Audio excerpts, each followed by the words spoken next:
My teammate and I were on the second floor of a 3-floor structure at the airport there in Port-au-Prince.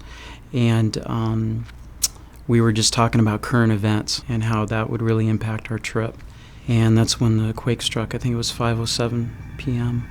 It knocked us to the floor. I looked up, and in the corner of my eye, saw part of the ceiling come down, and so I jumped over to get out of the way. So when it hit my head, and it hit my foot. So it broke my foot and then broke my wrist. But in the seating that we were at, crawled under that and tucked in. That covered probably my waist up. Heard a lot of screaming and everything right after, waiting for aftershocks. A lot of glass in the structure. It was pitch black, and that's when I pulled out the flashlight and my go bag. So my backpack has a sat phone. We call it buy me out of jail money, and then this flashlight. We had just acquired it just before the trip. Some people had expired with debris that hit them. People were frantic to get out. Everyone knew aftershocks were coming, and the building was still creaking. And I kept screaming, aftershocks are coming, so to help motivate people that were struggling. So the key was to get everybody out of the building and free from it. We used the Defender flashlight really to kind of lead the way.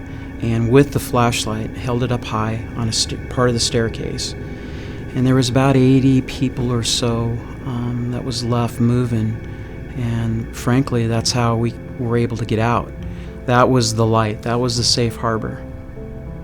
It was awesome. Because if we didn't have that flashlight, with the debris and everything in the air still, there was no way to see and no way to know what direction to get out. Disorientation was huge. Went back in twice. First time to go in and help get people that were going slow to get out. And then the final time was to look for water. When we got out, additional pretty serious aftershocks hit. We were trying to gather intel as well as help treat what we could to the injured that were coming there. Clipped it on my headgear when we were doing the triage after the earthquake. If we didn't have that flashlight, and it didn't have the power it did, with the incredible debris, I can't say what would happen, but it wouldn't have been good. The fact is, it's the best flashlight we've ever had.